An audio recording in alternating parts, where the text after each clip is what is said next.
सतनाम श्री वाहिगुरु साहिब जीओ।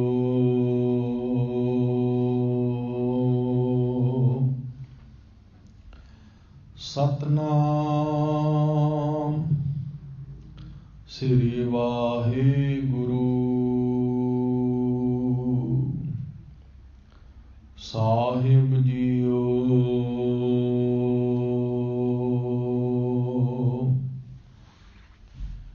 तैंडी बंदिश में कोई ना डिठा,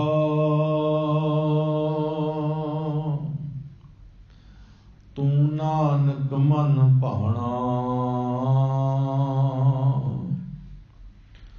घोल घुमाई तिस मित्र विचोले,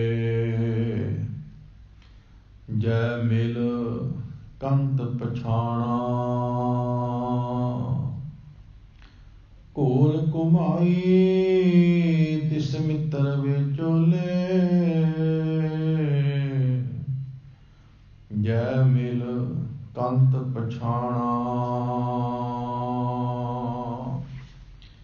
वाहिगुरु जी का खालसा, वाहिगुरु जी की फतेह।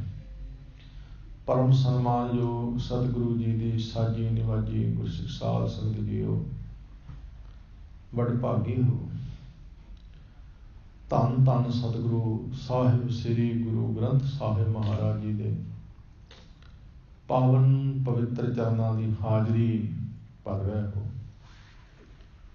सतगुरु जी ने बड़ी रहमत की है, बड़ी बख्शिश की है। अपने चरनां दे वल आउण दा सानू बल बख्शिया है। गुरुदेव सच्चे पातशाह जी अमृत वेले तो तख्त ते सुभायमान हो करके गुरसिख संगतां नूं खुले दर्शन दीदार बख्शिश कर रहे हैं। अपनी पावन पवित्र अमृत बाणी दे उपदेश महाराज बख्शिश कर रहे हैं। बेअंत बेअंत गुरसिख संगतां लाहे लै रहीआं ने। गुरु सवारे गुरु घर दे हजूरी कीर्तनी जथे ने संपूर्ण आशा की वार दा कीर्तन संगत नूं सरवण करवाया। संगत ने कीर्तन सरवण करके आत्मिक आनंद लिया है। हजूर धन गुरु अर्जन साहब महाराज जिन्हां दी रसना तो उचारण की हुई राग मारू दी ये दूसरी वार है, जिसनों दखणे की वार भी आख्या है। अज इस वार दी पंजवीं पौड़ी है। इस पौड़ी दे नाल दो श्लोक ने। इस तीन श्लोक ने। जो पहला श्लोक है, कुरिए कुरिए वैद्या तल गाड़ा महरीर, वेखें छिट्टड़ थीम दो जाम के संदो पेर। ये श्लोक सतगुरु जी ने सानू जो बख्शिश किया है, बहुत ही सुचेत होके चलण दा इस विच उपदेश है। जीवन दे विच बहुत सुचेत होके चलना, बहुत तत्पर होके चलना, सोच समझ के चलना, सूझी नाल चलना, इस श्लोक विच महाराज ने सानू समझाया है। थोड़ी जही मनुख की गलती मनुख नूं बहुत पिछां सुट दिंदी है। विद्वान पुरुष बड़ी सुंदर गाथा सुनाते ने। कहते ने जदों पांडवां ने एक ऐसा महल बनाया कि उत्थे ऐसे अद्भुत नज़ारे सन कि जिथे पानी दिसदा सी उत्थे सुक्का हुंदा सी, जिथे सुक्का हुंदा सी उत्थे पानी हुंदा सी,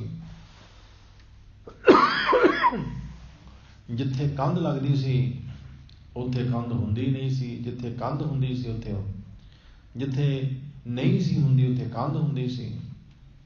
सो इस तरह के अद्भुत नज़ारे बनाए उन्होंने उस महल दे विच।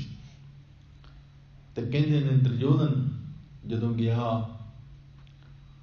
वो भुलेखा खा गया, जिथे पानी नहीं सी उत्थे पत्थर इन्ना चमकदा सी, लगदा सी खबरिया पानी है। वो उधर नूं गया ना ते जिधर पानी सी उत्थे इदां लगदा जिवें पत्थर होवे लगा, वो पानी विच डिग पिया। द्रौपदी दे मूहों निकल गया अंधे दा पुत्र अंधा, क्योंकि दुर्योधन दा पिता युधिष्ठिर अंधा सी। द्रौपदी ने कह दिता अंधे दा पुत्र अंधा। हुण गलती हो गई, भुल हो गई, सोचा नहीं समझिया नहीं, कह दिता, बस लफ्ज बोल दिता। ਉਹਦਾ नतीजा की निकलिया? ਉਹਦਾ नतीजा निकलिया महाभारत का युद्ध। ਉਹਦਾ नतीजा निकलिया ਲੱਖਾਂ लोग मौत के मूँह ਵਿੱਚ पै गए। ਉਹਦਾ नतीजा निकलिया राज भाग तबाह हो गया। एक छोटी जही भुल, एक छोटी जही गलती बंदे नूं बहुत पिछा लै जाती है। इसलिए महाराज ने इस श्लोक में प्रमाण दिता। हजूर कहते ने हे मनुख, तेरी जिंदगी इदां है जिवें कोई बंदा बिल्कुल ऐन नदी के किनारे तुरिया जा रहा होवे ते नदी का किनारा भी घिर रहा होवे, उहनूं भी ढाह लगी होवे। एक ते होवे नदी का किनारा ते दूसरा किनारा भी घिर रहा होवे, किनारे नूं भी ढाह लगी होवे। हुण हिसाब लाओ कि किन्ना कुछ सुचेत होकर पैर रखना पैंदा है। एक तो है ना नॉर्मल भी चलो नदी का किनारा है, उत्ते फुटपाथ बनया होया है, पक्का है, कोई चिंता नहीं, सेफ है, आराम नाल बंदा तुरिया जाता है।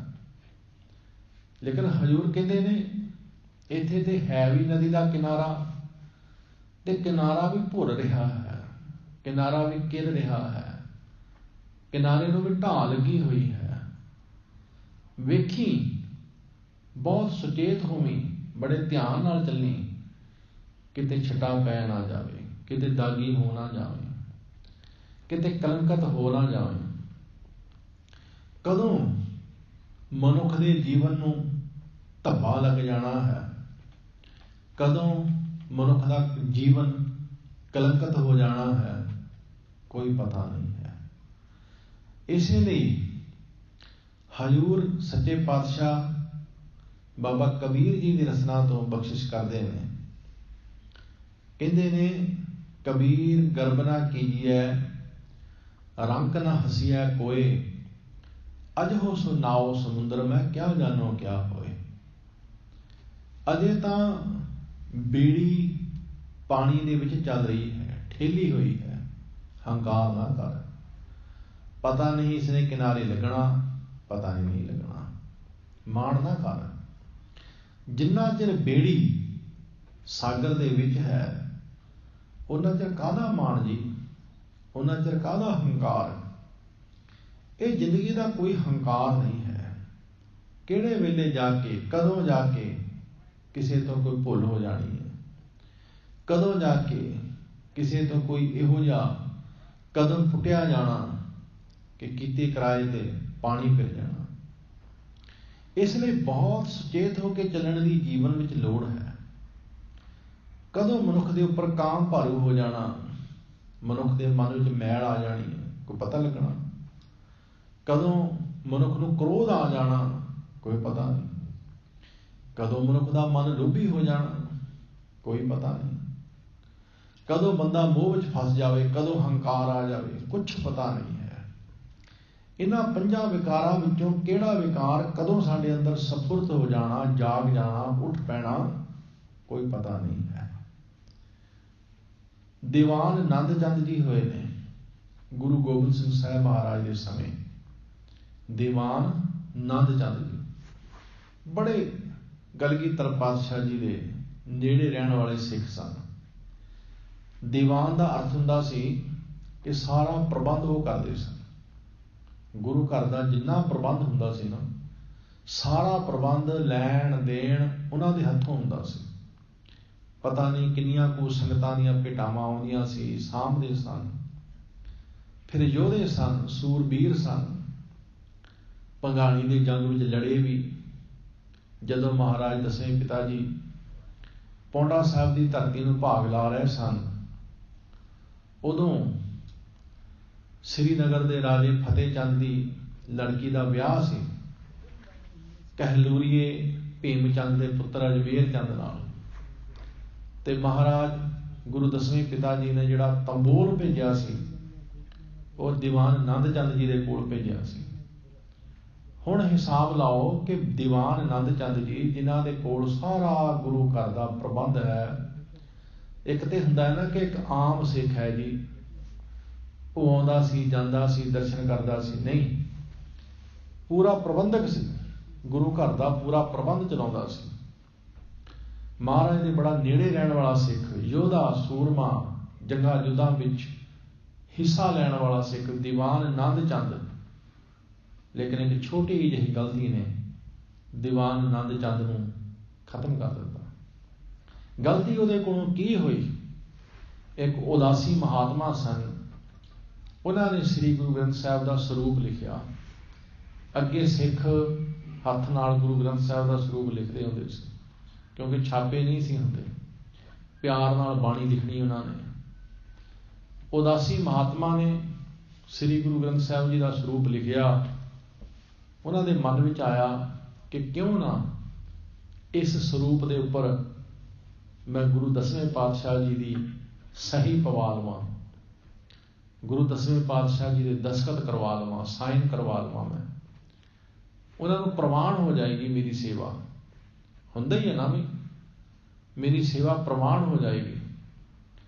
वो गुरु ग्रंथ साहिब का स्वरूप लेके उदासी महात्मा आनंदपुर साहिब आ गए। ते दीवान चंद जी, दीवान नंद चंद जी इन्हां नूं मिले, क्योंकि आगू सी, अगे सारा करता धरता इन्हां दे कोल सी। उस उदासी महात्मा ने दीवान नंद चंद नूं कहा कि ऐ मैं गुरु ग्रंथ साहिब का स्वरूप लिखिया सारा हथीं, बड़ी मैं मेहनत की है, ते तू गुरु दसवें पातशाह जी तो दस्तखत करवा दे, मेरी सेवा प्रवान हो जाएगी, मैनूं खुशी मिलेगी। दीवान नंद चंद जी ने उस स्वरूप लै लिया। पता नहीं की मन में आ गया, उस स्वरूप ते मन बेईमान हो गया। गुरु ग्रंथ साहिब जी के स्वरूप ते ही मन आ गया कि स्वरूप मैं हुण देना नहीं, मैं रखना कोल, उदासी महात्मा नूं नहीं मोड़ना। मैं गल कर रहा कदों बंदे तो गलती हो जानी, देखो मन ही है ना, हालांकि गल भी कख नहीं। उदासी महात्मा नूं मोड़ना नहीं, स्वरूप मन में आ गया। मन जिहड़ा सी गुरु ग्रंथ साहिब के स्वरूप ते लुभाएमान हो गया। हुण की हुंदा कि उदासी महात्मा आउंदा, वो पुछदा कि दस्तखत करवाए, नंद चंद जी टाल मटोला कर देंदे, अज करवाना कल करवाना, अज करवाना कल करवाना। सारा प्रबंध उन्हां दे हत्थ विच सी, होर किसी नूं नेड़े आउण नहीं सी दिंदे। आखिरकार एक दिन उदासी महात्मा आए, उन्होंने जदों कहा कि मैं जिहड़ी सेवा की है महाराज जी सही पवा दिओ, दीवान नंद चंद जी ने उन्होंने धक्के मार के कढ़ दिता।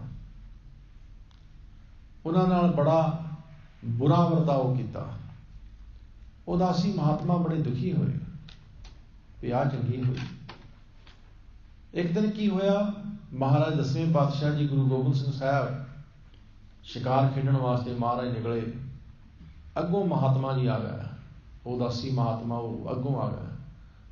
उन्होंने आण के घोड़े दियां रकाबां फड़ लईआं, घोड़ा रोक लिया उन्होंने। महाराज ने घोड़ा रोकिया। हजूर ने आख्या महात्मा जी दसो की सेवा करिए तुहाडी। वो महात्मा महाराज के चरणों से शीस रख के रोन लग पिया, बड़ी उची उची रोया। गुरु कलगीधर पातशाह जी ने आख्या महात्मा जी ये ठीक नहीं है, तुसी महात्मा हो, साधु हो, ये रोना थानू फबदा नहीं, हुक्म करो की सेवा करा थोड़ी। महात्मा ने अपना दुख दसिया, कहने लगा महाराज बड़ी मेहनत नाल गुरु ग्रंथ साहब का स्वरूप लिखिया, मेरी शरधा सी कि मैं उस स्वरूप के उपर दस्तखत कर थोड़े करवावां, थोड़ी सही पवावां, थोड़े दस्तखत हो जाएंगे, मेरी सेवा प्रवान हो जू महाराज। तो महाराज ने आख्या मुश्किल की है। महात्मा कहने लगे महाराज उस स्वरूप में दीवान नंद चंद जी को देके गया हुआ, कई महीने हो गए ने, ना उसने थोड़ी सही पवाई ते ना उन्हें मैनू गुरु ग्रंथ साहब का स्वरूप मोड़िया। पहला टाल मटोले करता रहा, हुण तो रुखा बोलता, हुण तो चज नाल गल भी नहीं करता। जे उसने दस्तखत नहीं करवाने स्वरूप ही मोड़ दे, मैं बड़ी मेहनत की है। महाराज ने आख्या कोई गल नहीं महात्मा जी, ये अज ही सारा कुछ हो जाएगा। महाराज वापस गए। हजूर ने नंद चंद जी को कहा कि थानू एक महात्मा, उदासी महात्मा गुरु ग्रंथ साहब का स्वरूप दे के गए हैं, वो लेके आओ, मैं उसते दस्तखत कर दिंदा। शामां पईआं सी, दीवान नंद चंद डर गया, ਉਹਦਾ मन ਜਿਹੜਾ ਸੀ ना वो डर गया। ਉਹਨੂੰ ਇਹ लगन लग ਪਿਆ कि ਤੇ महाराज ਨੂੰ पता लग गया, उदासी महात्मा महाराज ਨੂੰ मिल पिया ਤੇ गुरु साहब ਮੈਨੂੰ सज़ा देणगे। हालांकि गल इत्थे भी कख नहीं सी, एवें मन जी आ गया ਉਹਦੇ बस। स्वरूप महाराज ਨੂੰ दे दिंदा, दस्तखत करवा दिंदा, मोड़ दिंदा ਜਾਂ कह ही दिंदा महाराज वो स्वरूप बड़ा वधिया लिखिया मैं रखना, किहड़ी गल सी उत्थे। महात्मा होर स्वरूप लिख लैंदा, पर नहीं, मैं गल कर रहा देखो बंदे तो कदों गलती हो जानी है कोई पता नहीं, कदों बंदे तो भुल हो जानी कोई पता नहीं। एवें बंदा मान करता फिरे, ही हूं करता फिरे। हजूर ने कहा गुरु ग्रंथ साहब का स्वरूप लेके आ, मैं दस्तखत कर दियां। वो डर गया कि महाराज हुण मैनूं कोई सज़ा देणगे। रात नूं गुरु ग्रंथ साहब का स्वरूप लेके उत्थों भज गया आनंदपुर साहब तो। वो करतारपुर आ गया, जिहड़ा जलंधर के कोल करतारपुर है, धीरमलियां दे कोल आ गया। उदों धीरमल ते नहीं सी, ते उन्हां दे कोल आ गया। उस वेले उन्हां नूं आण के कहण लगा मैं गुरु साहब दा भेती हाँ, मैं तुहानूं सारे भेद देवांगा। हुण वो भी अगों इन्ने नियाणे नहीं सी, वो ये समझ गए कि गुरु साहब ने सूइया भेजिया, ते इन्ना नेड़े रहन वाला सिख, सारा गुरु घर का प्रबंध करने वाला सिख, जंगा युद्धां विच भाग लैण वाला सिख, भी ये किदां हो सकता भी अज ये गुरु गोबिंद सिंह साहब महाराज के खिलाफ हो गया होवे। वो भी विचार करने लग पिया। कोई आम बंदा होवे ते चलो बंदा मन भी लैंदा, इन्ना नेड़े रहन वाला सिख एकदम गुरु साहब तो बेमुख किदां हो गया। उन्होंने ये लगा भी ये सूझा बन के आया, ये ड्रामा करता, गुरु साहब तो भज के आने का ड्रामा करता है। वो सूरमा भी बड़ा सी, योधा भी बड़ा सी, दीवान नंद चंद सियाणा भी बड़ा सी, सूरमा भी बड़ा सी, सारे गुण सी उहदे विच। उन्हां धीर मलियां नूं साध संगत दी अपना डर पै गया। उन्होंने कहा सूझा बन के आया, ये बड़ा सियाणा है, बड़ा चतुर है, ये सूरमा भी बड़ा, ये साडा नुकसान करेगा। ये साडा जो नुकसान करे बेहतरे वो तो पहले इनू मार दिओ। की होएगा, ड्योड़ी दे विच बड़िया वो ड्योड़ी का पिछला दरवाजा उन्होंने बंद कर दिता, अगला दरवाजा भी उन्होंने बंद कर दिता, उपरों छत तो उन्होंने गोली मार के दीवान नंद चंद नूं मार दिता। देखो कित्थों कहानी शुरू हुई ते कित्थे जाके मुक्की। किहो जी अजाई मौते मरिया दीवान नंद चंद। इहो जिहा गुरु का सिख, नेड़े रहन वाला, सारा प्रबंध करने वाला, ਯੋਧਾ, ਸੂਰਮਾ, ਸਿਆਣਾ, ਸੂਝਵਾਨ, ਉਹਦੀ ਇਸ ਭੁੱਲ ਨੇ ਉਹਨੂੰ ਕਿੱਥੇ ਲਿਜਾ ਮਾਰਿਆ। ਇਸ ਕਰਕੇ ਕਦੋਂ ਬੰਦੇ ਤੋਂ ਭੁੱਲ ਹੋ ਜਾਣੀ ਹੈ ਕੋਈ ਪਤਾ ਨਹੀਂ ਹੈ। ਇਹ ਮਨ ਹੀ ਹੋ ਗਿਆ। ਇਹ ਮਨ ਨੇ ਕਦੋਂ ਬੰਦੇ ਦਾ ਜੋ ਨੁਕਸਾਨ ਕਰ ਦੇਣਾ ਕੋਈ ਪਤਾ ਨਹੀਂ। ਉਹ ਗੰਗੂ ਬ੍ਰਾਹਮਣ ਜਿਹੜਾ ਕਿੰਨਾ ਸਮਾਂ ਅਨੰਦਪੁਰ ਸਾਹਿਬ ਰਿਹਾ, ਮਾਤਾ ਜੀ ਨੇ ਕਿੰਨਾ ਪਿਆਰ ਦਿੱਤਾ ਉਹਨੂੰ, ਆਖਰ ਤੇ ਜਾ ਕੇ ਇੱਕ ਮੋਹਰਾਂ ਦੀ ਖੁਰਜੀ ਤੇ ਲੁਭਾਏਮਾਨ ਹੋ ਗਿਆ। ਕਿੱਡਾ ਪਾਪ ਕੀਤਾ ਉਸਨੇ। ਥੋੜੀ ਜਿਹੀ ਭੁੱਲ, ਥੋੜੀ ਜਿਹੀ ਗਲਤੀ ਬੰਦੇ ਨੂੰ ਬਹੁਤ ਪਿਛਾਂਹ ਲੈ ਜਾਂਦੀ ਹੈ। ਇਸ ਪਹਿਲੇ ਸ਼ਲੋਕ ਵਿੱਚ ਮਹਾਰਾਜ ਨੇ ਸਾਨੂੰ ਇਹ ਸਮਝਾਇਆ ਹੈ। ਆਓ ਇਸ ਸ਼ਲੋਕ ਦੇ ਵਿਚਾਰ ਸਰਵਣ ਕਰਦੇ ਹਾਂ। ਪਿਆਰ ਦੇ ਨਾਲ ਸਰਬੱਤ ਮਾਈ ਭਾਈ ਆਖੋ ਜੀ, ਸਤਨਾਮ ਸ੍ਰੀ ਵਾਹਿਗੁਰੂ ਸਾਹਿਬ ਜੀ। ਸਤਨਾਮ ਸ੍ਰੀ ਵਾਹਿਗੁਰੂ ਸਾਹਿਬ ਜੀ।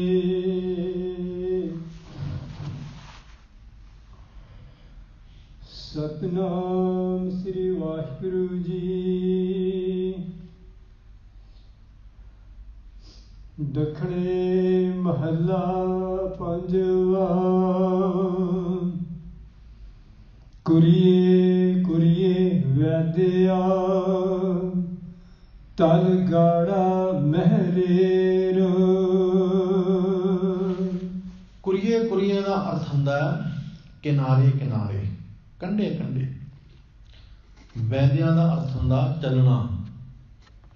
ਕੁਰੀਏ ਕੁਰੀਏ ਵੈਦਿਆ, ਕੰਢੇ ਕੰਢੇ ਚੱਲਣ ਵਾਲਿਆ, ਨਦੀ ਦੇ ਕਿਨਾਰੇ ਕਿਨਾਰੇ ਚੱਲਣ ਵਾਲਿਆ। ਤਲ ਗਾੜਾ, ਥੱਲਾ ਬਹੁਤ ਡੂੰਘਾ ਹੈ। ਮਹਿਰੇਰ, ਧਰਤੀ ਨੂੰ ਰੇੜ ਪਈ ਹੋਈ ਹੈ। ਕਿਨਾਰਾ ਕਿਨ ਰਿਹਾ ਹੈ। ਕਿਨਾਰਾ ਜਿਸ ਨੂੰ ਕੇਰ ਲੱਗੀ ਹੋਈ ਹੈ, ਅਰਥਾਤ ਹਜ਼ੂਰ ਕਹਿੰਦੇ ਨੇ ਕਿਨਾਰੇ ਕਿਨਾਰੇ ਚੱਲਣ ਵਾਲਿਆ, ਹੇਠਾਂ ਬਹੁਤ ਡੂੰਘਾਈ ਹੈ। ਤਲ ਗਾੜਾ, ਨਦੀ ਬਹੁਤ ਡੂੰਘੀ ਹੈ। ਮਹਿਰੇਰ, ਜਿਸ ਕਿਨਾਰੇ ਤੇ ਚੱਲ ਰਿਹਾ ਉਸ ਕਿਨਾਰੇ ਨੂੰ ਵੀ ਢਾਹ ਲੱਗੀ ਹੋਈ ਹੈ। ਉਹ ਕਿਨਾਰਾ ਵੀ ਕਿਰ ਰਿਹਾ ਹੈ। ਇਸ ਲਈ ਮਹਾਰਾਜ ਕਹਿੰਦੇ ਹਨ ਸੁਚੇਤ ਹੋ। ਇਹ ਜ਼ਿੰਦਗੀ ਬਿਲਕੁਲ ਇੱਦਾਂ ਹੈ। ਜ਼ਿੰਦਗੀ ਬਿਲਕੁਲ ਐਨ ਕਿਨਾਰੇ ਤੇ ਚੱਲ ਰਹੀ ਹੈ। ਥੋੜੀ ਜਿੰਨੀ ਵੀ ਸਾਡੀ ਭੁੱਲ ਸਾਨੂੰ ਬਹੁਤ ਡੂੰਘੇ ਟੋਏ ਵਿੱਚ ਸੁੱਟ ਦੇਵੇਗੀ। ਸਾਡਾ ਥੋੜਾ ਜਿੰਨਾ ਵੀ ਅਵੇਸਲਾਪਨ ਸਾਨੂੰ ਬਹੁਤ ਪਿਛਾਂਹ ਧਕੇਲ ਦੇਵੇਗਾ। ਇਸ ਲਈ ਕਹਿੰਦੇ ਹਨ ਬਹੁਤ ਸੁਚੇਤਤਾ ਦੇ ਨਾਲ ਜੀਵਨ ਗੁਜ਼ਾਰ। ਬਹੁਤ ਸਿਆਣਾ ਬਣ ਕੇ, ਬੋਲਣ ਲੱਗਾ ਸੋਚ, ਦੇਖਣ ਲੱਗਾ ਸੋਚ, ਚੱਲਣ ਲੱਗਾ ਸੋਚ। ਹਰ ਕੰਮ ਕਰਨ ਤੋਂ ਪਹਿਲਾਂ ਸੋਚ, ਸੋਚ ਕੇ ਚੱਲ। ਕੁਛ ਐਸਾ ਨਾ ਦੇਖ ਬੈਠੀ ਜੋ ਦੇਖਿਆ ਤੇਰੇ ਮਨ ਤੇ ਬੁਰਾ ਅਸਰ ਹੋਵੇ। ਕੁਛ ਐਸਾ ਨਾ ਸੁਣ ਬੈਠੀ ਜੋ ਸੁਣਿਆ ਤੇਰੇ ਮਨ ਤੇ ਬੁਰਾ ਅਸਰ ਪਵੇ। ਕੁਛ ਐਸਾ ਨਾ ਕਰ ਬੈਠੀ ਜਿਹਦੇ ਨਾਲ ਤੂੰ ਕਲੰਕਿਤ ਹੋ ਜਾਵੇਂ। ਇਸ ਲਈ ਜ਼ਿੰਦਗੀ ਦਾ ਇੱਕ ਇੱਕ ਕਦਮ ਸੋਚ ਸੋਚ ਕੇ ਪੁੱਟ। ਹਜ਼ੂਰ ਕਹਿੰਦੇ ਨੇ ਰੱਖ ਰੱਖ ਚਰਨ ਤਰੇ ਵਿਚਾਰੇ। ਰੱਖ ਰੱਖ, ਸੋਚ ਸੋਚ ਕੇ ਪੈਰ ਰੱਖ, ਸੋਚ ਸੋਚ ਕੇ ਕਦਮ ਪੁੱਟ। ਅਗਲੇ ਤੁਕ ਵਿੱਚ ਮਹਾਰਾਜ ਕੀ ਕਿਰਪਾ ਕਰਦੇ ਹਨ। ਵੇਖੇ ਛਿੱਟੜ ਥੀਵਦੋ, ਜਾਮ ਖਿਸੰਦੋ ਪੇਰ। ਮਹਾਰਾਜ ਕਹਿੰਦੇ ਨੇ ਵੇਖੇ, ਵੇਖੀ ਕਿਤੇ, ਧਿਆਨ ਰੱਖੀ। ਛਿੱਟੜ ਥੀਵਦੋ, ਛਿੱਟੇ ਪੈ ਜਾਣ, ਜੀਵਨ ਕਲੰਕੀ ਹੋ ਜਾਏ। ਵੇਖੀ ਕਿਤੇ ਦਾਗ ਲੱਗ ਜਾਏ। ਜਾਮ ਖਿਸੰਦੋ ਪੇਰ, ਜੇ ਤੇਰਾ ਪੈਰ ਖਿਸਕ ਗਿਆ। ਭਾਵ ਥੋੜੀ ਜਿੰਨੀ ਵੀ ਤੇਰੇ ਤੋਂ ਭੁੱਲ ਹੋ ਗਈ, ਛਿੱਟਾ ਪੈ ਜਾਏਗਾ। ਜੇ ਤੂੰ ਡਿੱਗੇਗਾ ਨਹੀਂ, ਛਿੱਟਾ ਜ਼ਰੂਰ ਪੈ ਜਾਏਗਾ, ਕਲੰਕਿਤ ਜ਼ਰੂਰ ਹੋ ਜਾਏਗਾ। ਇਸ ਲਈ ਬੜਾ ਸੁਚੇਤ ਹੋ ਕੇ ਚੱਲ, ਬੜੇ ਧਿਆਨ ਨਾਲ ਚੱਲ। ਜੀਵਨ ਨੂੰ ਪਵਿੱਤਰ ਰੱਖ ਕੇ ਚੱਲ। ਜੀਵਨ ਨੂੰ ਪਾਵਨ ਰੱਖ ਕੇ ਚੱਲ। ਇਸ ਵਾਸਤੇ ਇਸ ਸ਼ਲੋਕ ਵਿੱਚ ਮਹਾਰਾਜ ਨੇ ਬਹੁਤ ਸੁਚੇਤ ਹੋ ਕੇ ਚੱਲਣ ਦਾ ਸਾਨੂੰ ਉਪਦੇਸ਼ ਦਿੱਤਾ ਹੈ। ਅਗਲੇ ਸ਼ਲੋਕ ਵਿੱਚ ਮਹਾਰਾਜ ਕੀ ਕਿਰਪਾ ਕਰਦੇ ਹਨ। ਮਹੱਲਾ ਪੰਜਵਾ। ਸਚ ਜਾਣੇ ਕਛ ਵੈਦਿਓ, ਤੂੰ ਆਗੂ ਆਗੇ ਸਲਵੇ। ਧੰਨ ਗੁਰੂ ਅਰਜਨ ਸਾਹਿਬ ਜੀ ਮਹਾਰਾਜ ਕਹਿੰਦੇ ਹਨ ਕਿ ਤੂੰ ਕਿੰਨਾ ਅਚੇਤ ਹੈ। ਗੁਰਬਾਣੀ ਸਾਨੂੰ ਸੁਚੇਤ ਕਰਦੀ ਹੈ, ਲੇਕਿਨ ਅਸੀਂ ਕਿੰਨੇ ਅਚੇਤ ਹਾਂ, ਕਿੱਡੇ ਬੇਸਮਝ ਹਾਂ। ਹੁਣ ਸਾਡੀ ਬੇਸਮਝੀ ਦੱਸ ਰਹੇ ਨੇ, ਕਿਉਂਕਿ ਪਹਿਲੇ ਸ਼ਲੋਕ ਵਿੱਚ ਮਹਾਰਾਜ ਜੀ ਨੇ ਕਿਹਾ ਤੂੰ ਨਦੀ ਦੇ ਕਿਨਾਰੇ ਚੱਲ ਰਿਹਾ ਹੈ, ਕਿਨਾਰੇ ਨੂੰ ਢਾਲ ਕੀ ਹੋਈ ਹੈ। ਸੁਚੇਤਤਾ ਨਾਲ ਚੱਲ। ਤੇ ਬੰਦਾ ਕਹਿੰਦਾ ਬੜੀ ਸੁਚੇਤਤਾ ਨਾਲ ਹੀ ਚੱਲਦਾ, ਮੈਂ ਕੋਈ ਮੂਰਖ ਥੋੜ੍ਹਾ ਹਾਂ, ਪੜ੍ਹਿਆ ਲਿਖਿਆ ਸਿਆਣਾ ਸੂਝਵਾਨ ਆ, ਇੰਨਾ ਚਿਰ ਜਿਉਂਦਿਆਂ ਹੋ ਗਿਆ, ਇੰਨੀ ਉਮਰ ਹੋ ਗਈ। ਹਜ਼ੂਰ ਕਹਿੰਦੇ ਨੇ ਤੇਰੀ ਮੂਰਖਤਾ ਤੈਨੂੰ ਮੈਂ ਦੱਸਦਾ, ਤੇਰਾ ਅਣਜਾਣਪੁਣਾ ਤੈਨੂੰ ਦੱਸਦਾ ਕਿ ਸੱਚ ਜਾਣੈ ਕੱਚ ਵੈਦਿਓ। ਕੱਚ ਪਦਾਰਥ ਕੱਚ ਦੇ ਨਿਆਈ ਨੇ, ਵੈਦਿਓ ਚੱਲਣ ਵਾਲੇ ਨੇ, ਨਾਸਵੰਤ ਨੇ। ਤੂੰ ਇਹਨੂੰ ਸੱਚ ਜਾਣ ਕੇ ਬੈਠ ਗਿਆ ਹੈ। ਅਸੀਂ ਕੱਚ ਵਾਂਗ ਨਾਸਵੰਤ ਪਦਾਰਥਾਂ ਨੂੰ ਸੱਚ ਜਾਣ ਕੇ ਬੈਠ ਗਏ ਹਾਂ। ਅਸੀਂ ਉਹਨਾਂ ਪਦਾਰਥਾਂ ਨੂੰ ਸੱਚ ਜਾਣ ਕੇ ਬੈਠ ਗਏ ਹਾਂ, ਸਮਝ ਬੈਠੇ ਹਾਂ ਜਿਹੜੇ ਪਦਾਰਥ ਵੈਦਿਓ ਨੇ, ਚੱਲ ਰਹੇ ਨੇ, ਟਿਕੇ ਹੋਏ ਨਹੀਂ ਨੇ।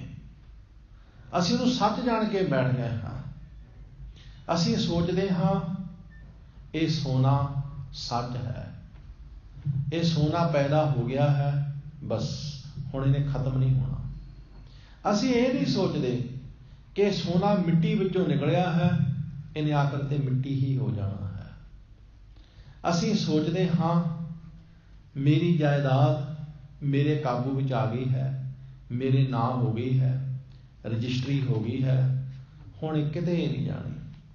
ਅਸੀਂ ਇਹ ਨਹੀਂ ਸੋਚਦੇ ਕਿ ਸਾਡੇ ਤੋਂ ਪਹਿਲਾਂ ਕਿਸੇ ਹੋਰ ਕੋਲ ਸੀ, ਕੁਝ ਸਮੇਂ ਤੋਂ ਬਾਅਦ ਜਾਂ ਸਾਡੇ ਤੋਂ ਬਾਅਦ ਇਹ ਕਿਸੇ ਹੋਰ ਕੋਲ ਚਲੀ ਜਾਣੀ ਹੈ। ਜਿਹੜੀ ਜਾਇਦਾਦ ਦਾ ਅਸੀਂ ਮਾਣ ਪੈ ਕਰਦੇ ਹਾਂ, ਇਹਦੇ ਪਤਾ ਨਹੀਂ ਕਿੰਨੇ ਕੁ ਮਾਲਕ ਹੋ ਚੁੱਕੇ ਨੇ ਤੇ ਕਿੰਨਿਆਂ ਕੁ ਨੇ ਮਾਲਕ ਬਣਨਾ। ਅਸੀਂ ਜਿਸ ਘਰ ਵਿੱਚ ਰਹਿੰਦੇ ਹਾਂ, ਅਸੀਂ ਬੜੇ ਮਾਣ ਨਾਲ ਕਹਿੰਦੇ ਘਰ ਸਾਡਾ, ਇਹ ਘਰ ਮੇਰਾ, ਇਹ ਮੈਂ ਬਣਾਇਆ। ਅਸੀਂ ਇਹ ਨਹੀਂ ਸਮਝਦੇ ਇਹ ਘਰ ਦੇ ਵਿੱਚ ਪਤਾ ਨਹੀਂ ਕਿੰਨੇ ਕੁ ਰਹਿ ਗਏ ਨੇ ਤੇ ਕਿੰਨਿਆਂ ਕੁ ਨੇ ਅਗਾਂਹ ਲੈਣਾ ਹੈ। ਇਸ ਵਾਸਤੇ ਅਸੀਂ ਪਦਾਰਥ ਨੂੰ ਸੱਚ ਮੰਨ ਕੇ ਬੈਠ ਗਏ ਹਾਂ, ਅਸੀਂ ਸੰਸਾਰ ਨੂੰ ਸੱਚ ਮੰਨ ਕੇ ਬੈਠ ਗਏ ਹਾਂ।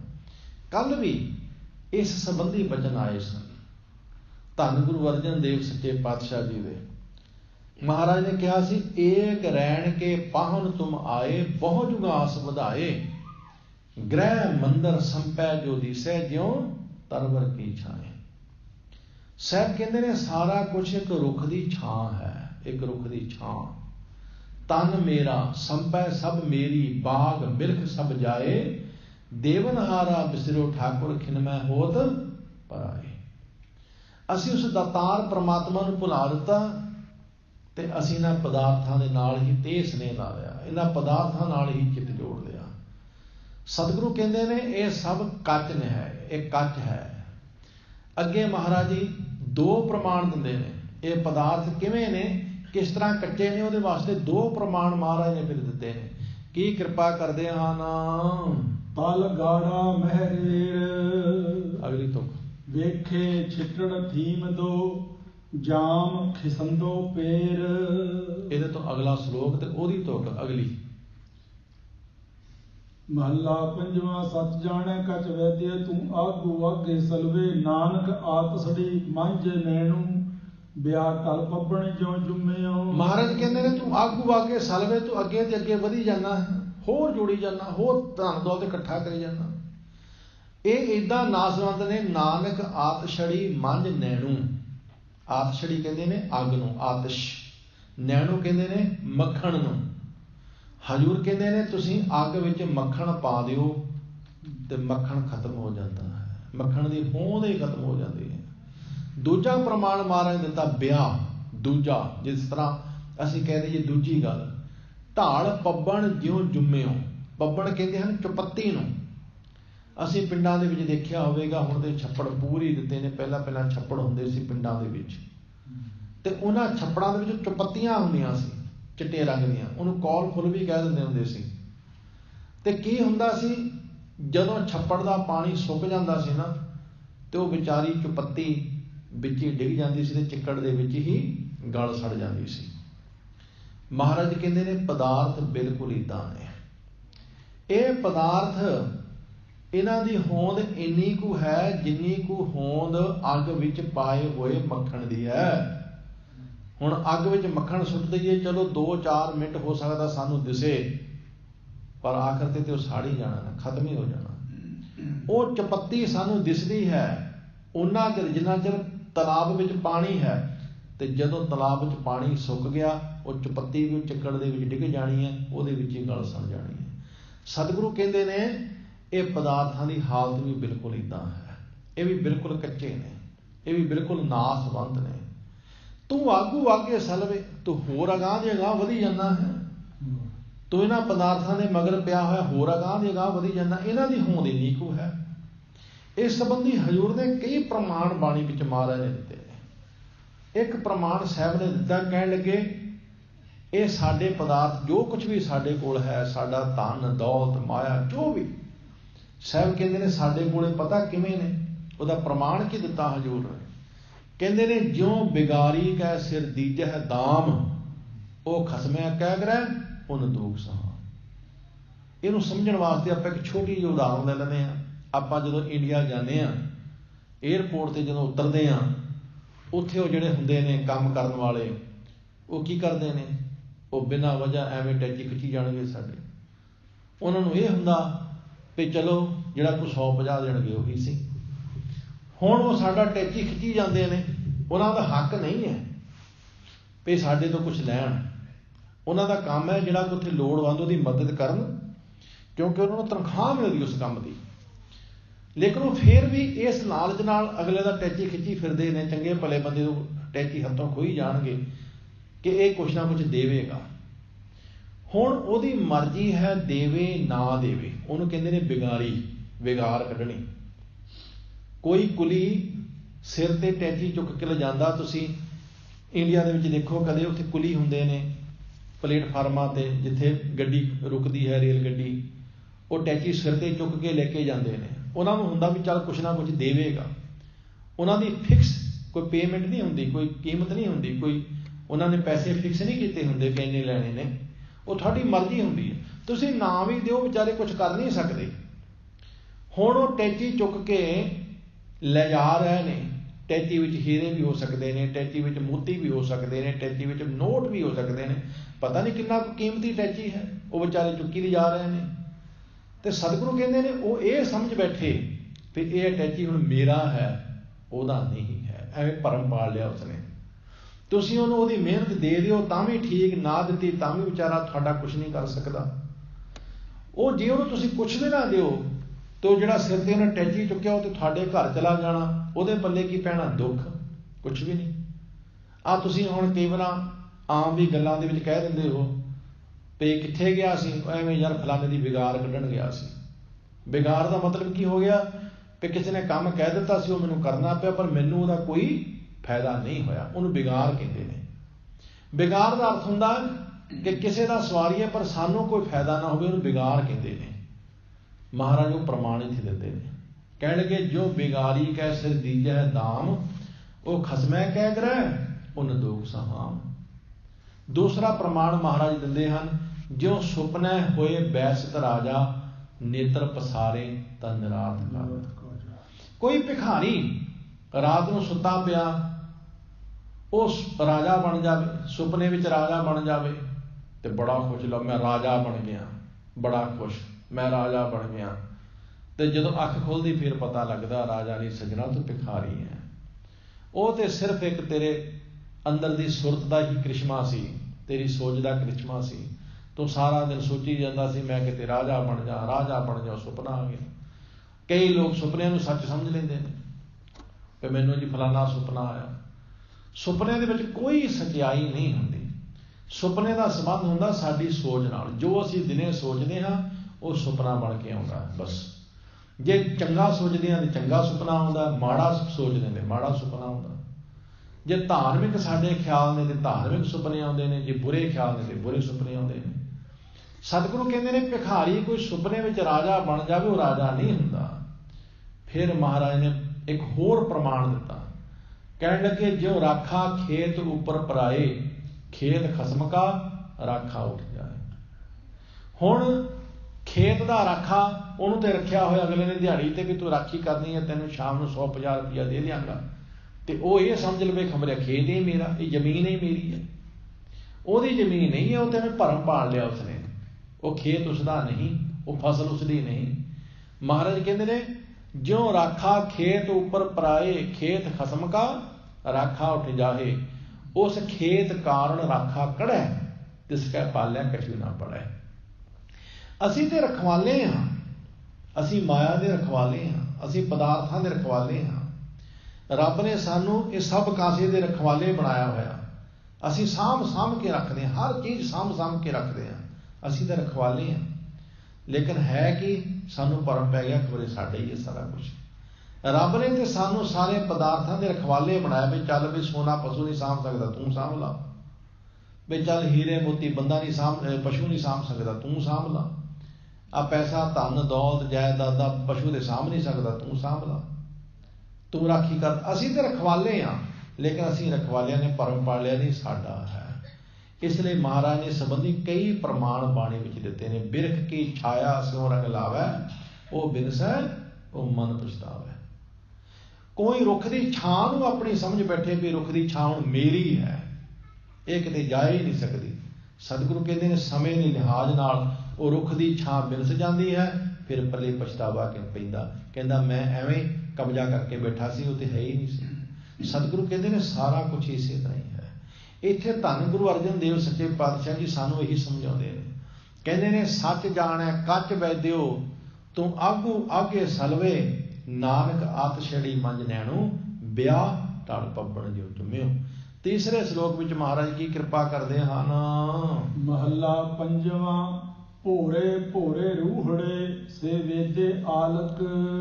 सतगुरु जी कहते हैं तू किन्ना अचेत है, तो किन्ना गाफल है, तो किन्ना बेसमझ है। जो कच वांग है उन्होंने तो सच समझ के बह गया है, जो नाशवंत है उसनों तो सच समझ गया है। लेकिन जो सच है परमात्मा, महाराज कहते हैं उहदे वल्लों तो आलसी है। भोरे भोरे रूहड़े रूहे, हे भोली रूहे, हे भूरी भोली जिंदे, से वेंदे आलक। परमात्मा नूं सेवण वालों तेनों आलस है, रब नूं याद करन वालों तेनों आलस है, अमृत वेले उठण वालों तेनों आलस, नितनेम करन वालों तेनों आलस, गुरुद्वारे जाण वालों तेनों आलस। धार्मिक पक्ष तो मनुख आलस करता है। आलसी मनुख हमेशा धार्मिक पक्ष तो हुंदा है। आलसी मनुख उस पक्षों हुंदा है जिथों इहनूं ये लगे कि इहदा कोई फायदा नहीं, उस पक्षों मनुख आलसी हुंदा है। जिस गल का फायदा दिसदा होवे उत्थे मनुख कदे आलसी नहीं हुंदा। असीं काम ते जाना रोज़ कदे आलसी होए, कदे असीं मालक नूं कहा नहीं मालक जी अज एवें आलस जिहा हो गया, नहीं। लेकिन गुरुद्वारे आउण वालों असीं आलसी हो सकते हैं, क्योंकि आलस हुंदा ही उत्थे जिथे कोई नफा ना दिसदा होवे। आलस हुंदा ही उत्थे जिथे कोई फायदा ना दिसदा होवे। जिथे फायदा दिसदा होवे उत्थे आलस नहीं हुंदा। असीं अपने काम वास्ते कदे आलसी नहीं हुंदे, असीं दूसरे दे काम वास्ते आलसी हुंदे हैं।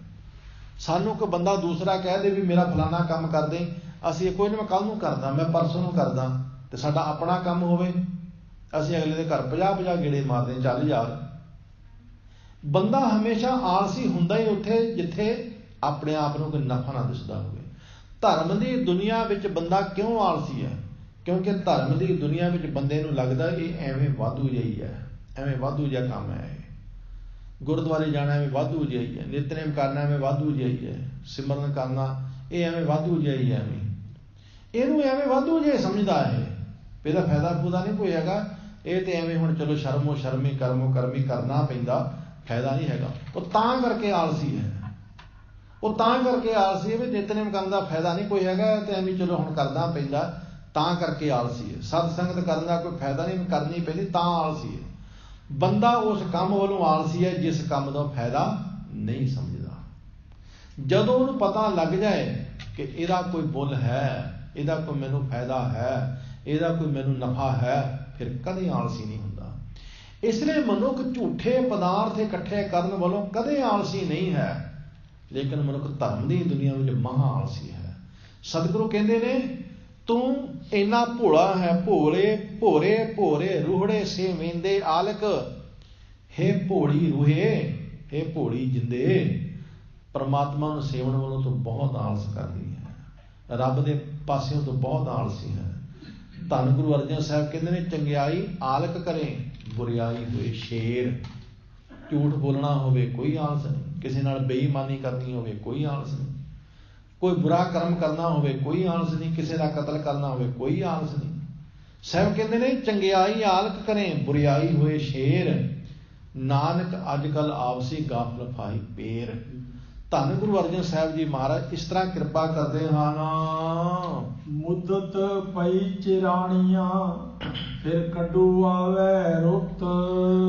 ਮਹਾਰਾਜ ਕਹਿੰਦੇ ਨੇ ਮੁੱਦਤ ਪਈ ਚਿਰਾਣੀਆਂ, ਚਿਰਾਂ ਤੋਂ ਮੁੱਦਤਾਂ ਪੈ ਗਈਆਂ ਨੇ, ਮੁੱਦਤਾਂ ਬੜੇ ਚਿਰਾਂ ਤੋਂ ਬਾਅਦ ਤੈਨੂੰ ਇਹ ਮਨੁੱਖਾ ਜਨਮ ਮਿਲਿਆ ਹੈ, ਇਹ ਮਾਨਸ ਜੋ ਨਹੀਂ ਮਿਲਿਆ, ਬੜੇ ਚਿਰਾਂ ਤੋਂ ਬਾਅਦ, ਮੁੱਦਤਾਂ ਤੋਂ ਬਾਅਦ। ਮੁੱਦਤ ਇੱਕ ਆਮ ਪੰਜਾਬੀ ਦਾ ਸ਼ਬਦ ਹੈ। ਕੋਈ ਬੰਦਾ ਬੜੇ ਚਿਰਾਂ ਤੋਂ ਬਾਅਦ ਮਿਲਿਆ, ਆਪਾਂ ਕਹਿ ਦਿੰਦੇ ਹਾਂ ਯਾਰ ਤੂੰ ਤੇ ਮੁੱਦਤਾਂ ਬਾਅਦ ਕਿਤੇ ਮਿਲਿਆ, ਅੱਜ ਬੜੇ ਚਿਰਾਂ ਬਾਅਦ ਮਿਲਿਆ ਅੱਜ। ਸਾਹਿਬ ਕਹਿੰਦੇ ਨੇ ਮੁੱਦਤ ਪਈ ਚਿਰਾਣੀਆਂ, ਬੜੀਆਂ ਮੁੱਦਤਾਂ ਤੋਂ ਬਾਅਦ ਇਹ ਮਨੁੱਖਾ ਜਨਮ ਮਿਲਿਆ, ਐਵੇਂ ਥੋੜ੍ਹਾ ਮਿਲ ਗਿਆ। ਫਿਰ ਕੱਢੂ ਆਵੇ ਰੁੱਤ, ਇਹ ਮਨੁੱਖਾ ਜਨਮ ਦੀ ਰੁੱਤ ਫਿਰ ਕਦੋਂ ਆਵੇਗੀ, ਫਿਰ ਕਦੋਂ ਇਹ ਮਿਲੇਗਾ ਮਨੁੱਖਾ ਜਨਮ। ਇੱਕ ਵੇਰਾ ਮਨੁੱਖਾ ਜਨਮ ਮਿਲ ਗਿਆ ਹੈ, ਤੂੰ ਇਹਨੂੰ ਨਿਫਲ ਗਵਾ ਲਿਆ ਹੈ, ਤੂੰ ਇਹਨੂੰ ਵਿਅਰਥ ਗਵਾ ਲਿਆ ਹੈ, ਤੂੰ ਇਸ ਮਨੁੱਖਾ ਜਨਮ ਦੀ ਕੋਈ ਕਦਰ ਕੀਮਤ ਸਮਝੀ ਨਹੀਂ, ਮੁੜ ਤੈਨੂੰ ਕਦੋਂ ਮਿਲੇਗਾ। ਇਹਦੇ ਵਾਸਤੇ ਮਹਾਰਾਜ ਨੇ ਬਾਣੀ ਵਿੱਚ ਕਈ ਪ੍ਰਮਾਣ ਦਿੱਤੇ ਨੇ। ਬਾਬਾ ਕਬੀਰ ਜੀ ਨੇ ਫਲ ਦਾ ਪ੍ਰਮਾਣ ਦਿੱਤਾ, ਕਹਿਣ ਲੱਗੇ ਕਬੀਰ ਮਾਨਸ ਜਨਮ ਦੁਲੰਭ ਹੈ, ਹੋਏ ਨਾ ਬਾਰੈ ਬਾਰ, ਜਿਉ ਬਨ ਫਲ ਪਾਕੇ ਭੋਏ ਗ੍ਰਹਿ ਬੋਹਰ ਨਾ ਲਾਗੈ ਡਾਰ। ਇੱਕ ਵੇਰਾ ਫਲ ਪੱਕ ਕੇ ਧਰਤੀ ਤੇ ਡਿੱਗ ਜਾਏ, ਮੁੜ ਦੁਆਰਾ ਨਹੀਂ ਫਿਰ ਟਾਣੀ ਨੂੰ ਲੱਗਦਾ। ਧੰਨ ਗੁਰੂ ਅਰਜਨ ਸਾਹਿਬ ਜੀ ਨੇ ਪੱਤੇ ਦਾ ਪ੍ਰਮਾਣ ਦਿੱਤਾ, ਪੱਤੇ ਦਾ। ਹਜ਼ੂਰ ਸੱਚੇ ਪਾਤਸ਼ਾਹ ਕਹਿੰਦੇ ਨੇ ਤਰਵਰ ਵਿਛੁੰਨੇ ਨਹਿ ਪਾਤ ਜੁੜਤੇ ਜਮ ਮਗ ਗੋਣ ਨਾ ਕੇਲੀ, ਪੱਤਰ ਪੁਰਝੇਣ ਝੜੀਆਂ ਨਹਿ ਜੜੀਆਂ ਪੇਟ ਸੰਪਤਾ। ਇੱਕ ਵੇਰਾ ਪੱਤਾ ਟਾਣੀ ਨਾਲ ਟੁੱਟ ਜਾਏ ਮੁੜ ਲੱਗ ਨਹੀਂ ਸਕਦਾ। ਇਹ ਮਨੁੱਖਾ ਜਨਮ ਇੱਕ ਵੇਰਾ ਖੁੰਝ ਗਿਆ, ਮੁੜ ਨਹੀਂ ਮਿਲਦਾ। ਇਸ ਲਈ ਮਹਾਰਾਜ ਕਹਿੰਦੇ ਨੇ ਧੰਨ ਗੁਰੂ ਅਰਜਨ ਸਾਹਿਬ ਜੀ ਕਹਿੰਦੇ ਹੇ ਭੋਲੀਏ ਜਿੰਦੇ, ਤੂੰ ਪਰਮੇਸ਼ਰ ਵਾਹਿਗੁਰੂ ਨੂੰ ਸੇਵਣ ਵੱਲੋਂ ਬਹੁਤ ਆਲਸੀ ਹੈ। ਇਹ ਤੈਨੂੰ ਬੜੇ ਚਿਰਾਂ ਤੋਂ ਬਾਅਦ ਮਨੁੱਖਾ ਜਨਮ ਮਿਲਿਆ ਹੈ, ਫਿਰ ਕਦੋਂ ਇਹ ਮਨੁੱਖਾ ਜਨਮ ਦੀ ਰੁੱਤ ਮਿਲੇਗੀ। ਇਸ ਤਰ੍ਹਾਂ ਸਤਿਗੁਰੂ ਜੀ ਸਮਝਾਉਂਦੇ ਹਨ। ਭੋਰੇ ਭੋਰੇ ਰੁਹੜੇ ਸੇ ਵੇਂਦੇ ਆਲਕ, ਮੁੱਦਤ ਪਈ ਚਿਰਾਣੀਆਂ, ਫਿਰ ਕੱਢੂ ਆਵੇ ਰੁੱਤ। 3 ਸ਼ਲੋਕਾਂ ਵਿੱਚ ਧੰਨ ਗੁਰੂ ਅਰਜਨ ਸਾਹਿਬ ਜੀ ਨੇ ਕਿਰਪਾ ਕੀਤੀ ਹੈ। ਮਹਾਰਾਜ ਨੇ ਪਹਿਲੇ ਸ਼ਲੋਕ ਵਿੱਚ ਸਮਝਾਇਆ ਸੀ ਸੁਚੇਤਤਾ ਨਾਲ ਚੱਲ, ਬਹੁਤ ਸਿਆਣਾ ਹੋ ਕੇ ਚੱਲ। ਤੇਰੀ ਜ਼ਿੰਦਗੀ ਇੱਦਾਂ ਜਿਵੇਂ ਕੋਈ ਨਦੀ ਦੇ ਕਿਨਾਰੇ ਤੁਰ ਰਿਹਾ ਹੋਵੇ ਤੇ ਕਿਨਾਰਾ ਵੀ ਭੁਰ ਰਿਹਾ ਹੋਵੇ। ਤੇਰੀ ਜ਼ਿੰਦਗੀ ਇੱਦਾਂ। ਤੇ ਬੰਦਾ ਕਹਿੰਦਾ ਸੀ ਮੈਂ ਬੜਾ ਸਿਆਣਾ। ਫਿਰ ਮਹਾਰਾਜ ਨੇ ਦੂਸਰੇ ਸ਼ਲੋਕ ਵਿੱਚ ਸਾਡੀ ਜੋ ਨਾਦਾਨੀ ਹੈ, ਸਾਡੀ ਜੋ ਬੇਸਮਝੀ ਹੈ ਉਹ ਦੱਸੀ। ਹੁਣ ਮਹਾਰਾਜ ਜੀ ਨੇ ਤੀਜੇ ਸ਼ਲੋਕ ਵਿੱਚ ਸਾਨੂੰ ਸਮਝਾਇਆ ਤੂੰ ਅਸਲੀਅਤ ਵੱਲੋਂ ਬੜਾ ਆਲਸੀ ਹੈ, ਪਰਮਾਤਮਾ ਵੱਲੋਂ ਬੜਾ ਆਲਸੀ ਹੈ। ਸੋ ਹੁਣ ਅੱਗੇ ਪੌੜੀ ਮਹਾਰਾਜ ਜੀ ਕਥਨ ਕਰਦੇ ਨੇ। ਧੰਨ ਗੁਰੂ ਅਰਜਨ ਸਾਹਿਬ ਬੜੇ ਪਿਆਰ ਦੇ ਨਾਲ ਸਾਧ ਸੰਗਤ ਦੀ ਪੌੜੀ ਦੀ ਵਿਚਾਰ ਸਰਵਣ ਕਰੋ। ਇਸ ਤਰ੍ਹਾਂ ਜੀ ਪੌੜੀ ਤੁਧ ਰੂਪ ਨਾ ਰੇਖਿਆ ਜਾਤ, ਤੂੰ ਵਰਨਾ ਬਾਹਰਾ। ਪੌੜੀ ਦੇ ਵਿੱਚ ਧੰਨ ਗੁਰੂ ਅਰਜਨ ਸਾਹਿਬ ਜੀ ਮਹਾਰਾਜ ਉਸ ਅਕਾਲ ਪੁਰਖ ਵਾਹਿਗੁਰੂ ਦੀ ਵਡਿਆਈ ਕਰਦੇ ਹਨ। ਕਹਿੰਦੇ ਹੇ ਅਕਾਲ ਪੁਰਖ ਵਾਹਿਗੁਰੂ, ਤੇਰਾ ਕੋਈ ਰੂਪ ਰੇਖਾ ਨਹੀਂ ਹੈ। ਤੁਧ ਰੂਪ ਨਾ ਰੇਖਿਆ ਜਾਤ, ਤੇਰਾ ਕੋਈ ਰੂਪ ਨਹੀਂ, ਤੇਰੀ ਕੋਈ ਰੇਖਾ ਨਹੀਂ, ਤੇਰੀ ਕੋਈ ਜਾਤ ਨਹੀਂ। ਤੁਧ ਰੂਪ ਨਾ ਰੇਖਿਆ ਜਾਤ, ਤੂੰ ਵਰਨਾ ਬਾਹਰਾ, ਤੂੰ 4 ਵਰਨਾ ਵਿੱਚ ਵੀ ਨਹੀਂ ਆਉਂਦਾ। ਤੇਰਾ ਰੂਪ ਹੀ ਕੋਈ ਨਹੀਂ ਹੈ, ਤੇਰੀ ਰੇਖਾ ਹੀ ਕੋਈ ਨਹੀਂ, ਤੇਰੇ ਹੱਥ ਦੀਆਂ ਰੇਖਾਵਾਂ ਨਹੀਂ, ਤੇਰੇ ਮੱਥੇ ਦੀਆਂ ਰੇਖਾਵਾਂ ਨਹੀਂ, ਤੇਰੀ ਕੋਈ ਜਾਤ ਵੀ ਨਹੀਂ, जात का अर्थ होंदा साध संगत जी खानदान, जात का अर्थ होंदा असला, जात का अर्थ होंदा मूल, जात का अर्थ होंदा जड़, पिछोकड़, जात का अर्थ होंदा पिछोकड़। अकाल पुरख वाहिगुरू का कोई पिछोकड़ नहीं है। अकाल पुरख वाहिगुरू सारिਆਂ ਦਾ पिछोकड़ है, सारिਆਂ ਦਾ खानदान है। अकाल पुरख वाहिगुरू सारिਆਂ ਦਾ मूल है, पर परमात्मा का मूल कोई भी नहीं है। इसलिए महाराज कहते हैं ना तिस मात पिता सुत नारी, ना तिस काल ना कर्मा। ਉਹਦਾ कोई माँ बाप ही नहीं है। धन श्री गुरु अर्जन साहब के एक बचन आते हैं मारू सोहलियां विच, कहने लगे जग तिसकी छाया जिस बाप ना माया।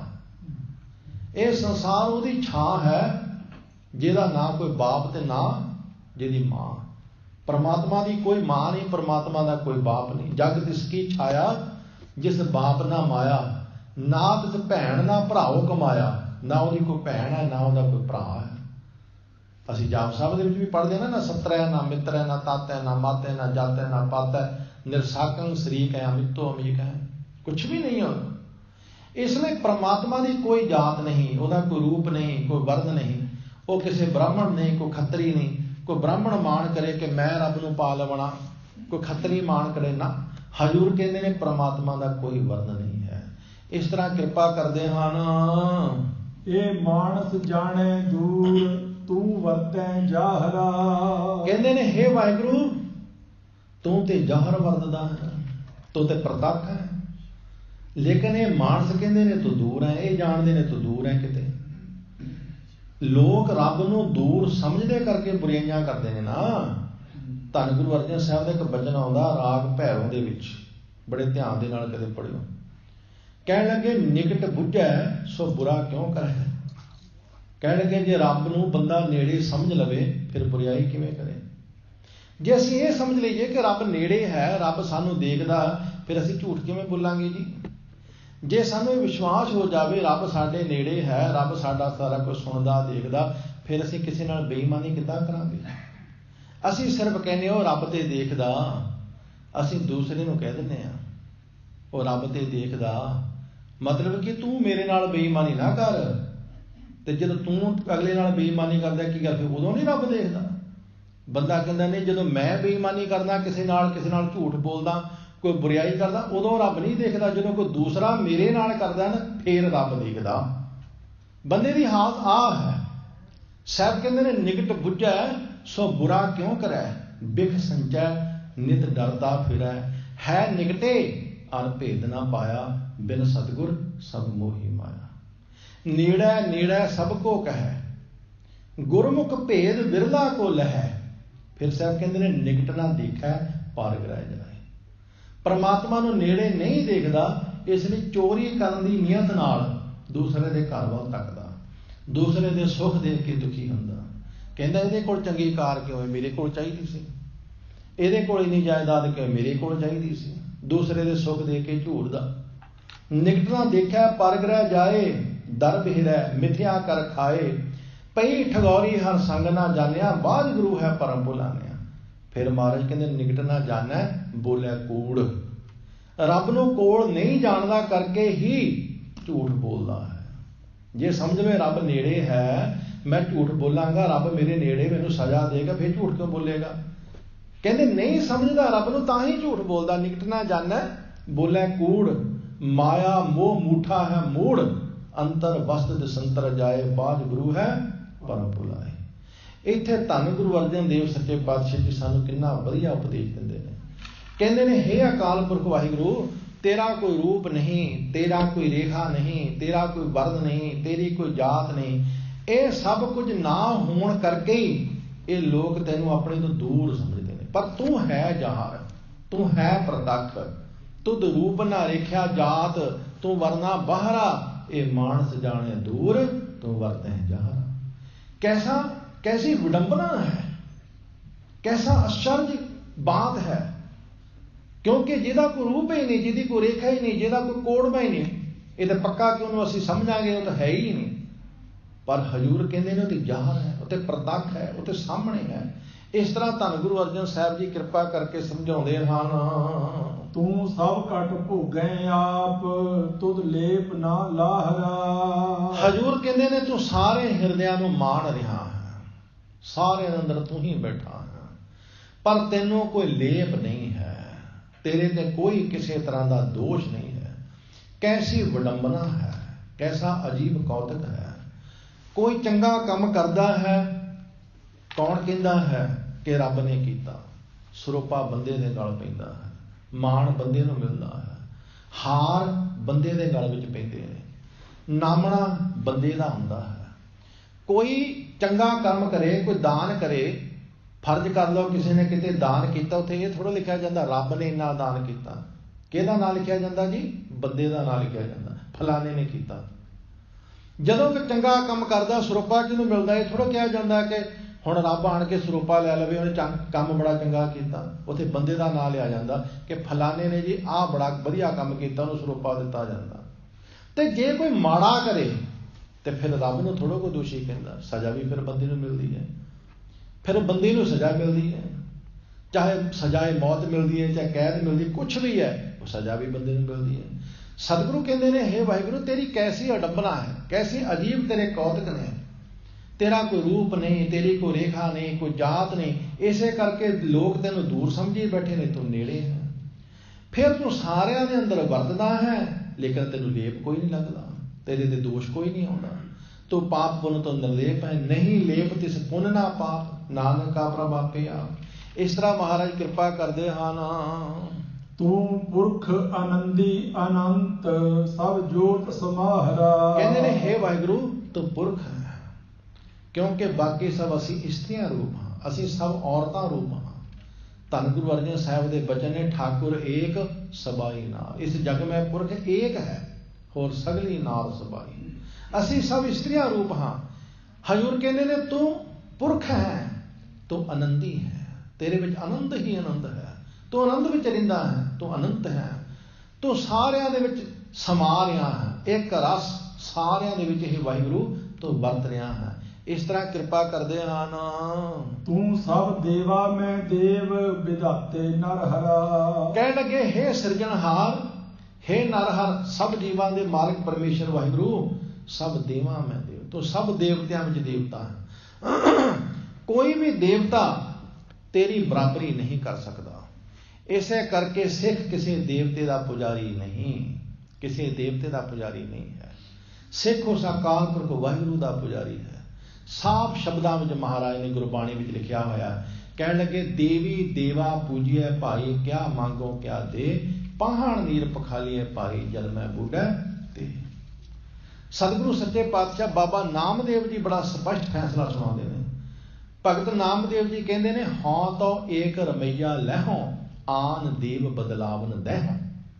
ਇੱਕ ਪਾਸੇ ਦੇਵਤੇ ਹੋਣ ਸਾਰੇ, ਇੱਕ ਪਾਸੇ ਰੱਬ ਹੋਵੇ।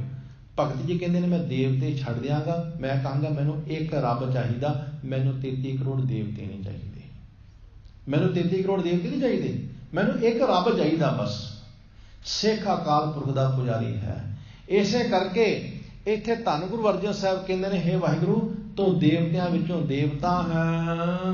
ਕਿਆ ਅਰਾਧੇ ਜਿਹਵਾ ਇੱਕ, ਤੂੰ ਅਬਨਾਸੀ ਅਪਰਪਰਾ। ਕਹਿੰਦੇ ਨੇ ਹੇ ਵਾਹਿਗੁਰੂ ਤੂੰ ਅਬਨਾਸ਼ੀ ਹੈ, ਤੇਰਾ ਨਾਸ਼ ਨਹੀਂ ਹੁੰਦਾ, ਤੂੰ ਪਰੇ ਤੋਂ ਪਰੇ ਹੈ। ਮੇਰੀ ਜੀਭਾ ਤੇ ਇੱਕ ਹੈ, ਕੀ ਤੇਰਾ ਆਰਾਧਨ ਕਰ ਸਕਦੀ ਹੈ? ਹਮਰੀ ਜਿਹਬਾ ਏਕ ਪ੍ਰਭ, ਹਰ ਕੇ ਗੁਣ ਅਗਮਾਥਾ। ਮੈਂ ਕਿਸ ਛੋਟੀ ਜਿਹੀ ਜੀਭਾ ਨਾਲ ਤੇਰਾ ਕਿੰਨਾ ਕੁ ਨਾਮ ਜਪ ਸਕਦਾ ਹਾਂ। ਤੂੰ ਤੇ ਪਰੇ ਤੋਂ ਪਰੇ ਹੈ, ਪਰੇ ਤੋਂ ਪਰੇ, ਜਿੱਥੋਂ ਤੱਕ ਮੇਰੇ ਹੱਥ ਨਹੀਂ ਜਾ ਸਕਦੇ, ਮੇਰੇ ਕਦਮ ਨਹੀਂ ਜਾ ਸਕਦੇ, ਮੇਰੀ ਆਵਾਜ਼ ਨਹੀਂ ਜਾ ਸਕਦੀ, ਮੇਰੀ ਨਜ਼ਰ ਨਹੀਂ ਜਾ ਸਕਦੀ, ਮੇਰੀ ਬੁੱਧੀ ਨਹੀਂ ਜਾ ਸਕਦੀ। ਹੇ ਵਾਹਿਗੁਰੂ ਤੂੰ ਉਸ ਤੋਂ ਵੀ ਪਰੇ ਹੈ। ਜੇ ਮੈਂ ਚਾਹਾਂ ਕਿ ਤੈਨੂੰ ਬੁੱਧੀ ਦੀ ਪਕੜ ਵਿੱਚ ਲੈ ਆਵਾਂ, ਨਾ ਤੂੰ ਆਉਣ ਵਾਲਾ ਨਹੀਂ ਹੈ। ਜੇ ਮੈਂ ਚਾਹਾਂ ਤੈਨੂੰ ਮੈਂ ਆਪਣੀ ਨਜ਼ਰਾਂ ਵਿੱਚ ਲੈ ਆਵਾਂ, ਤੂੰ ਨਹੀਂ ਆਉਣ ਵਾਲਾ ਹੈ। ਇਸ ਲਈ ਮਹਾਰਾਜ ਕਹਿੰਦੇ ਹਨ, ਤੂੰ ਪਰੇ ਪਰੇ ਪਰੰਪਰ ਸੁਆਮੀ ਮਿਤ ਜਾਨੋ ਆਪਨ ਗਾਤੀ, ਤੂੰ ਬਹੁਤ ਪਰੇ ਹੈ। ਇਸ ਤਰ੍ਹਾਂ ਧੰਨ ਗੁਰੂ ਅਰਜਨ ਸਾਹਿਬ ਕਿਰਪਾ ਕਰਦੇ ਹਨ। ਜਿਸ ਮਿਲੈ ਸਤਿਗੁਰ ਆਪ, ਤਿਸ ਕੇ ਸਭ ਕੁਲ ਤਰਾ। ਹਾਂ, ਹਜ਼ੂਰ ਕਹਿੰਦੇ ਨੇ ਇਹਦਾ ਅਰਥ ਇਹ ਨਹੀਂ ਕਿ ਤੂੰ ਰਹਿਣਾ ਵੀ ਕੋਲ ਹੈ, ਤੇਰਾ ਰੂਪ ਵੀ ਕੋਈ ਨਹੀਂ, ਤੇਰਾ ਵਰਨ ਵੀ ਕੋਈ ਨਹੀਂ, ਤੇ ਤੂੰ ਮਿਲ ਹੀ ਨਹੀਂ ਸਕਦਾ। ਕਹਿਣ ਲੱਗੇ ਜਿਹਨੂੰ ਸਤਿਗੁਰੂ ਮਿਲਾ ਦੇਵੇ, ਸਤਿਗੁਰੂ ਮਿਲਾ ਦਿੰਦਾ ਹੈ। ਐਸੇ ਅਕਾਲ ਪੁਰਖ ਵਾਹਿਗੁਰੂ ਦੇ ਨਾਲ ਮਿਲਾਉਣ ਵਾਲਾ ਸਤਿਗੁਰੂ ਹੈ। ਧੰਨ ਗੁਰੂ ਅਰਜਨ ਸਾਹਿਬ ਦੇ ਬਚਨ ਕਦੇ ਪੜ੍ਹਿਓ। ਹਜ਼ੂਰ ਧੰਨ ਗੁਰੂ ਰਾਮਦਾਸ ਸਾਹਿਬ ਜੀ ਮਹਾਰਾਜ ਕਹਿੰਦੇ ਹਨ, ਕਹਿੰਦੇ ਨੇ ਗੁਰ ਪਾਰਸ ਹਮ ਲੋ ਮਿਲ ਕੰਚਨ ਹੋਇਆ ਰਾਮ, ਜੋਤੀ ਜੋਤ ਮਿਲਾਏ ਕਾਇਆ ਗੜ ਸੋਹਿਆ ਰਾਮ। ਕਾਇਆ ਗੜ ਸੋਹਿਆ ਮੇਰੇ ਪ੍ਰਭ ਮੋਹਿਆ, ਕਿਉਂ ਸਾਸ ਗਿਰਾਜ ਵਿਸਾਰੀ ਹੈ, ਅਦ੍ਰਿਸ਼ਟ ਅਗੋਚਰ ਪਕੜਿਆ ਗੁਰ ਸ਼ਬਦੀ, ਹਉ ਸਤਿਗੁਰ ਕਹਿ ਬਲਿਹਾਰੀ ਹੈ। ਜੋ ਪ੍ਰਮਾਤਮਾ ਅਦ੍ਰਿਸ਼ਟ ਸੀ ਨਾ, ਜਿਹੜਾ ਦਿਸਦਾ ਨਹੀਂ ਸੀ, ਅਗੋਚਰ ਸੀ, ਜਿਹੜਾ ਸਾਡੇ ਇੰਦਰੀਆਂ ਦੀ ਪਕੜ ਵਿੱਚ ਨਹੀਂ ਸੀ ਆਉਂਦਾ, ਗੁਰੂ ਦੇ ਸ਼ਬਦ ਦੇ ਰਾਹੀਂ ਮੈਂ ਉਹਨੂੰ ਪਕੜ ਲਿਆ ਹੈ। ਅਦ੍ਰਿਸ਼ਟ ਅਗੋਚਰ ਪਕੜਿਆ ਗੁਰ ਸ਼ਬਦੀ, ਹਉ ਸਤਿਗੁਰੂ ਕਹਿ ਬਲਿਹਾਰੀ ਹੈ। ਮੈਂ ਸਤਿਗੁਰੂ ਤੋਂ ਬਲਿਹਾਰ ਜਾਂਦਾ ਹਾਂ। ਧੰਨ ਗੁਰੂ ਨਾਨਕ ਸਾਹਿਬ ਦੇ ਬਚਨ ਤੁਸੀਂ ਕਈ ਵਾਰ ਸਰਵਣ ਕੀਤੇ ਹੋਣਗੇ, ਤੂੰ ਪ੍ਰਭ ਦਾਤਾ ਦਾਨ ਮਤ ਪੂਰਾ। ਇਹਦੇ ਵਿੱਚ ਜਾ ਕੇ ਰਹਾਉ ਦਾ ਇੱਕ ਪਦ ਆਉਂਦਾ, ਘਟ ਘਟ ਰਵ ਰਿਹਾ ਬਨਵਾਰੀ, ਜਲ ਥਲ ਮਈਲ ਗੁਪਤੋ ਵਰਤੈ ਗੁਰ ਸ਼ਬਦੀ ਦੇਖ ਨਿਹਾਰੀ ਜੀਓ। ਕਹਿਣ ਲੱਗੇ ਉਹ ਜਲ ਵਿੱਚ ਥਲ ਵਿੱਚ ਗੁਪਤ ਹੈ, ਪਰ ਗੁਰੂ ਦੇ ਸ਼ਬਦ ਦੇ ਰਾਹੀਂ ਉਹਨੂੰ ਦੇਖਿਆ ਜਾ ਸਕਦਾ ਹੈ, ਇਸ ਬਾਣੀ ਦੇ ਰਾਹੀਂ ਉਹਨੂੰ ਦੇਖਿਆ ਜਾ ਸਕਦਾ ਹੈ। ਇਹ ਨਹੀਂ ਕਿ ਉਹ ਦਿਸਦਾ ਨਹੀਂ ਤੇ ਦੇਖਿਆ ਨਹੀਂ ਜਾ ਸਕਦਾ। ਲੱਕੜ ਦੇ ਵਿੱਚ ਅੱਗ ਹੈ, ਦਿਸਦੀ ਨਹੀਂ, ਪਰ ਸਿਆਣਪ ਨਾਲ ਦਿਸ ਸਕਦੀ ਹੈ। ਦੁੱਧ ਦੇ ਵਿੱਚ ਘਿਓ ਹੈ, ਦਿਸਦਾ ਨਹੀਂ, ਪਰ ਸਿਆਣਪ ਦੇ ਨਾਲ ਦੇਖਿਆ ਜਾ ਸਕਦਾ ਹੈ। ਹਰ ਕੰਮ ਅਕਲ ਨਾਲ ਹੁੰਦਾ ਹੈ, ਸਿਆਣਪ ਨਾਲ ਹੁੰਦਾ ਹੈ। ਰੱਬ ਦਿਸਦਾ ਨਹੀਂ, ਪਰ ਜਦੋਂ ਸਤਿਗੁਰੂ ਦਿਵ ਦ੍ਰਿਸ਼ਟੀ ਦੇ ਦਿੰਦਾ ਹੈ, ਪਰਮਾਤਮਾ ਦਿਸ ਵੀ ਜਾਂਦਾ ਹੈ। ਇਸ ਲਈ ਮਹਾਰਾਜ ਕਹਿੰਦੇ ਨੇ, ਹੇ ਵਾਹਿਗੁਰੂ, ਜਿਸ ਨੂੰ ਸਤਿਗੁਰੂ ਮਿਲਾ ਦਿੰਦਾ ਉਸ ਦੀਆਂ ਸਾਰੀਆਂ ਕੁਲਾਂ ਹੀ ਤਰ ਜਾਂਦੀਆਂ ਹਨ। ਸੇਵਕ ਸਭ ਕਰਦੇ ਸੇਵ ਦਰ ਨਾਨਕ ਜਨ ਤੇਰਾ। ਆਖਰੀ ਤੁਕ ਵਿੱਚ ਸੱਚੇ ਪਾਤਸ਼ਾਹ ਕਹਿੰਦੇ ਨੇ, ਹੇ ਮਾਲਕ, ਸਾਰੇ ਸੇਵਕ ਤੇਰੀ ਸੇਵਾ ਕਰਦੇ ਹਨ। ਮੈਂ ਦਾਸ ਨਾਨਕ ਵੀ ਤੇਰੇ ਦਰ ਦੇ ਉੱਪਰ ਹਾਂ, ਭਾਵ ਮੈਂ ਵੀ ਤੇਰੀ ਸੇਵਾ ਦੇ ਵਿੱਚ ਜੁਟਿਆ ਹੋਇਆ। ਗੁਰੂ ਨਾਨਕ ਸਾਹਿਬ ਕਹਿੰਦੇ ਨੇ, ਮੈਂ ਵੀ ਤੇਰੀ ਸੇਵਾ ਕਰ ਰਿਹਾ ਹਾਂ। ਧੰਨ ਸ੍ਰੀ ਗੁਰੂ ਅਰਜਨ ਸਾਹਿਬ ਜੀ ਦੇ ਅੰਮ੍ਰਿਤ ਬਚਨਾਂ ਦੀ ਵਿਚਾਰ ਸਾਧ ਸੰਗਤ ਜੀ, ਆਪ ਜੀ ਨੇ ਬਹੁਤ ਪਿਆਰ, ਬੜੇ ਟਿਕਾਉ ਦੇ ਨਾਲ ਸਰਵਣ ਕੀਤੀ। ਭੁੱਲਾਂ ਚੁੱਕਾਂ ਦੀ ਖਿਮਾ, ਪਿਆਰ ਵਿੱਚ ਸਰਬੱਤ ਮਾਈ ਭਾਈ ਫਤਿਹ ਬੁਲਾਓ ਜੀ। ਵਾਹਿਗੁਰੂ ਜੀ ਕਾ ਖਾਲਸਾ, ਵਾਹਿਗੁਰੂ ਜੀ ਕੀ ਫਤਿਹ।